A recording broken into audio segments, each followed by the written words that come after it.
안녕하십니까. 저 김기만이라고 합니다. 여기는 이제 방산 컨설턴트로 나가는데 월앱이라고 그 국방부에 가보면 작은 책방이 있습니다. 저희 동생들과 같이 하는 예격들의 그 쉼터이자 그 한국의 우리나라의 미래와 그리고 방산 관련된 내용으로 토의도 하고 어떤 안도 만들어서 사업 관련된 것도 선행, 유행연구 하고 있는 그런 집단입니다. 책을 판매하는데 제 이름을 대신 시포티 스카우트 많이 하고 해주시기 바랍니다. 정량교가 하는 목표 기반 대전체계 통합 구축 사업이라고 장황했었는데 여태까지 진행 변상을 간략하게 제가 보고를 드리면 처음에 잘 될까? 그랬는데 잘 될 수 있겠다. 이거 이렇게 하면 되겠다라는 수준으로 길지 않은 시간인데 정말 많이 발전했습니다. 맨 처음에 제가 발표했던 내용은 그 러우전 분석이었는데 장비의 성능이 중요하지 않다. 사실상 우크라이나 같은 경우에 보면 그 장비가 갖고 있는 특성을 활용해서 운용적인 측면에서 드론을 방어하다. 재미 많이 봤죠. 그리고 그 짧은 전쟁 기간에 물론 방사자로 수를 기록했지만 많은 발전이 있었습니다.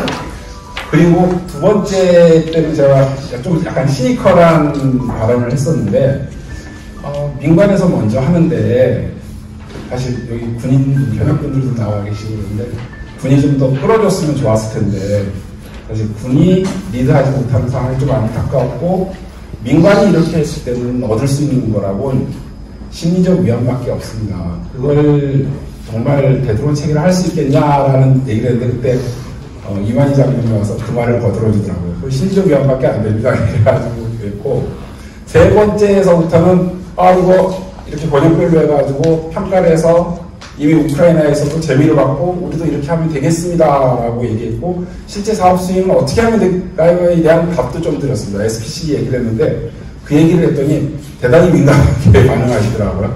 당장 이제 수입사업과 연관돼서 그래가지고 오늘은 그 부분 좀 빼고 뭐 인증이나 실증이나 디테일한 내용들을 빼고 어떻게 가야 되는지만 좀 설명드리겠습니다. 그리고 또 한 가지 더 고민한 거는 과연 민간이 운영하는데 책임감이 있지 않습니까?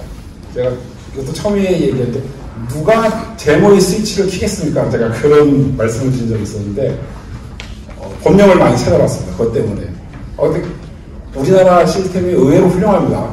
잘 활용하지 못해서 그렇죠. 통합방위령 15조 내용과 그 방공에 대한 시행령 합참에서 만든 것들이 있더라고요. 거기 보면 결국은 방공작전에 관한 통제는 군이 하는 겁니다. 그 일부의 지원을 민간에서 얻어쓰고 그의 자원을 쓸 수 있는 조항들이 있더라고요. 그래서 그런 것들을 종합해가지고 민간의 어떤 책임, 부담은 줄이고 시스템은 효율적으로 올리고 그리고 사업 수행은 어떻게 해야 되는지에 대해서 간략하게 발표하겠습니다. 사업 배경서부터 결론 및 기대 성과까지입니다. 사업 배경은 뭐 너무나 잘 아시죠? 이건 이제 실체적 위협입니다. 이미 북한은 드론으로 무장을 했고 실전 경험을 했고 전 세계 최고의 서프라이 체인인 중국으로부터 자원을 받습니다. 그러면 이제 그거를 대응하는 단계인데 이미 우크라이나가 이번에 그 스파이더웹 작전을 해서 보셨듯이 여기 디펜더 대표님, 한국 대표님도 와 계신데 더 이상 전술제대의 무기가 아니다. 전략 자산이다. 그 분석에도 그렇게 되어 있더라고요. 이미 그런 효과를 냈고 불과 얼마 안 되는 170여 대의 드론으로 우크라이나에 10조에 가까운 피해를 입혔다고 하죠. 제가 보기에는 교환비가 뭐 한 1000대 10,000대 정도 되는 것 같은데 그 정도 교환비를 갖고 전쟁을 하면 천주국인 미국도 이길 수 있지 않을까. 재래전에서 우리가 여태까지 북한보다 앞선다고 했습니다. 앞으로 앞설 수 있을까요? 그게 의문이고 미국은 이미 재래식 장비하는 거, 뭐 기동장비 뭐 만들던 거 다 엎었습니다. 지금 싹 다 엎어버리고 드론 쪽에 몰빵하고 있죠. 소위 말해서 몰빵하고 있습니다. 지금 그 내용도 이제 저희도 다음 세미나에서도 좀 그 미국의 변화에 대해서도 얘기하는데 심지어 사단급 드론도 사업 폐기해버렸습니다. 실제 한 70~80%까지 이미 비용이 노출되는데 폐기해버리고 헬기 프라가 가는 사업도 더 이상 헬기는 날아다니는 존재가 아니다. 어딜 날아다녀? 기어다녀라 해가지고 그 항법, 항전의 요구도에 보면 나무 높이 이하로 날아다니는 걸 명시했습니다. 그걸로 뭐 지휘가 지금 개발하고 있고요. 그래서 그 미국이라는 그 천조국도 지금 이렇게 빠르게 뭔가 자원이라든지 노력을 변화한 적이 있습니다. 여태까지 사실 저도 군에 있었고 하면서 걔네들 체계를 받아서 우리가 지금 무기 체계를 하고 있는 거니까 했는데 이렇게 빠른 변화는 못 봤습니다. 우리도 이제 움직일 때가 되지 않았나 싶습니다. 사업범위 및 기관은 이런 내용인데 다들 잘 아실 거고 저희도 민간 기관에 예산을 하고 기능적 범위에서 이 탐지 식별 지휘 통제 무력화 기존에는 뭐 저희 탐지 식별 뭐 추적 뭐 이렇게 무력화인데 여기 지휘 통제를 넣은 게 사실 통합방위법 법령에 의거해서 좀 이렇게 구성을 바꾸고 있습니다. 왜냐하면 탐지 식별까지는 사실은 좋은 시스템 하에서 민간에서 충분히 구축이 가능합니다. 그리고 저고도란 지역의 공백을 막기 위해서 필요한데 무력화 영역에 있어서는 누군가 해줘야 됩니다. 민간에 관해서 할 수 없다고 저는 생각합니다. 책임도 있고 물론 그 통일방법에 대해서도 그게 어떤 태세에 따라서 다르기 때문에 이게 지침이라든지 혹은 능동적, 소극적 어떤 방향성 그리고 이게 실질적으로 어떤 의사결정에 의한 게 아니라 그 수위 단계만 넣어주면 되고 그거에 대한 책임을 분이 져주면 되니까 민에서는 운영하기 좋다는 거고 그래서 일단 기본적인 사업은 제가 순환주기 싹 사이클 돌았을 때 한 6년 정도 나온다고 했고 이거는 지난번에 한번 발표한 적이 있습니다. 사업 수행 조직은 이렇게 했습니다. 이거는 이제 지금 좀 크게 광범위하게 넣고 사실 그 분야별로 필요한 걸 넣었습니다. 군의 경우에는 방사청이라든지 사업을 수행하는 그리고 소요를 기획하는 기참부가 있고 수행하는 방사청이 있고 실증해주는 시험평가관이 있고 세뇌 주기에서 운영유지하는 군수사가 있습니다. 그래가지고 이게 쫙 돌아갈 수 있는데 민간에서 하는 대드론 체계는 사실 그런 게 좀 부족하죠. 그래서 이거를 운영할 수 있는 업체가 필요하다. 제가 SPC 얘기를 지난번에 했었는데 좀 대단히 민감하게 받아들이시더라고요. 그래서 이번에는 조금 그냥 하여튼 정책적인 내용으로만 봤는데 이런 요소들이 다 필요하다는 겁니다. 실질적으로. 그리고 짧은 시간 내에 지금 고도화되고 있지 않습니까? 지금 맞는 솔루션이 더 이상 맞지 않습니다. 그러니까 이미 우크라이나도 제보로 재미 엄청 많이 받죠. 초창기에. 더 이상 안 통합니다. 그러니까 그런 걸 봤을 때는 이것을 집중적으로 관리해 줄 수 있고 군과 연계해서 같이 할 수 있는 조직이 필요한 건 사실이라고 생각합니다. 번역별은 이거는 뭐 디테일하게 쓸 수 없어서 그냥 쭉 한번 적어놓은 겁니다. 이런 번역별로 해서 이런 특성에서 무엇에 중점을 두고 대드론 체계를 구성해야 된다는 내용으로 좀 보시면 될 것 같습니다. 단계별 구축 절차는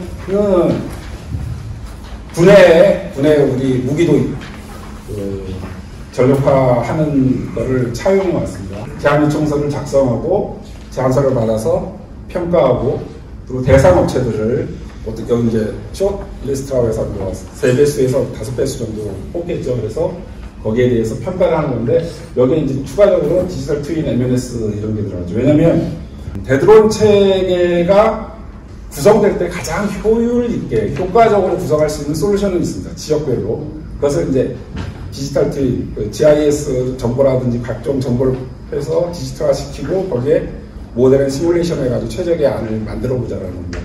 대단히 좋은 시도고 우크라이나도 이렇게 해서 많은 재미를 본 거라고 알고 있습니다. 그리고 시험 평가를 통해 가지고 설치하고 운영 유지한다. 이게 한 사이클로 끝나는 게 아니라 계속 되어야 됩니다. 사실은. 왜냐하면 쉽게 디지털 트윈이라고 말씀은 드리지만 그 아이디어를 한 상태와 현 시대 모습은 많이 차이가 날 수 있습니다. 그래서 디지털 트윈을 정확하게 구성하게 하고 그 정확도를 높이려고 하면 관련된 센서라든지 이런 것들이 추가되고 나중에 그걸 실시간 분석할 수 있으려면 뭐 요즘 항상 얘기하는 거죠.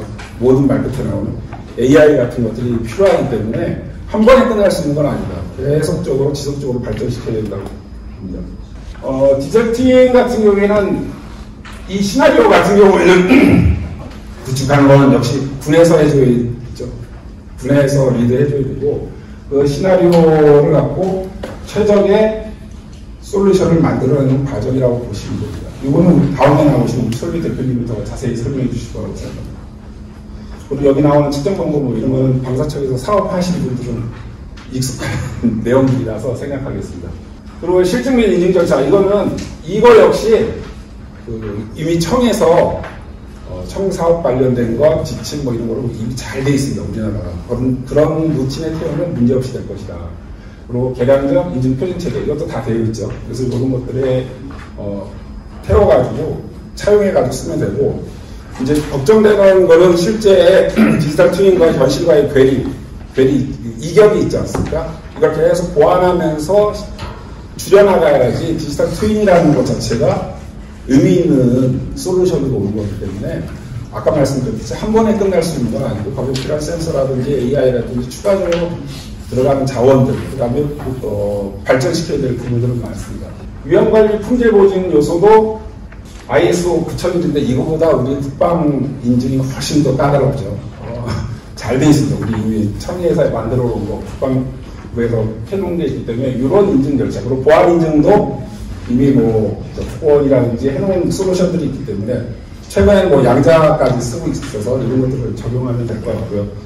그 다음에 아까 말씀드렸던 이 교육훈련 체계입니다. 이게 드론도 고도화되고 그 시스템 운영도 고도화되면 따라서 거기에 맞는 교육훈련이라든지 운영할 수 있는 인원들이 필요한데 요거를 한번 고민을 좀 하셔야 될 것 같습니다. 이걸 아웃소싱 해가지고 전문화된 조직을 만드는 것도 괜찮고, 지난번에도 얘기가 잠깐 나왔는데, 여기 건물 방어해주는 그런 시설보안업체처럼 이걸 운영하는 것도 좋은 방안이라고 생각합니다. 결론이 기대성과입니다. 결국 우리 이제 조금 빠졌지만 다시 원론의 모습으로 한다면 군이 생각하고 있는 방어 체계, 대공방어 체계에 민간의 리소스가 들어가는 겁니다. 민간이 하는 게 아니라 군의 방어 체계, ADCC도 하고 요새 C2A도 하고 이런 통제, 군이 생각하는 그 그림 속에 일부 영역을 민간이 맡는 거고 민간이 군을 돕는 겁니다. 그래서 그것을 최적화하기 위해서는 군이 생각하는 위험 시나리오대로 민간의 시뮬레이션과 자산으로 장비들을 배치하는 거고, 통합된 방어 체계로 지휘 통제 아래 민간이 운영해야 된다. 그리고 그 사업 수행은 지금 기존에 방사청에서 해놨던 거, 그 다음에 수행 절차, 그리고 실행하는 방법, 시험평가하는 방법들은 다 돼 있습니다. 그래서 여기서는 지난번처럼 디테일하게 제가 말씀 안 드렸는데 갖다 쓰면 됩니다. 그걸 수행할 수 있는 조직만 잘 구성하면 무리없이 갈 수 있을 것 같고, 걱정되는 부분 중에 하나는 너무 짧은 시간에 모든 걸 완벽하게 갖춰 놓으시려고 하면 안 될 것 같습니다. 기본 인프라부터 하나하나씩 단계별로, 그리고 진화적으로 갖고 가야지만 됩니다. 왜냐면 지금 오늘도 저기 전쟁하고 있는 나라에는 발전하고 있습니다. 어떠한 형태의 드론과 어떠한 형태의 대드론 체계가 지금 운영되고 있고 계속 발전하고 있기 때문에 저희도 거기에 맞춰서 계속 발전시켜야 된다고. 이상입니다.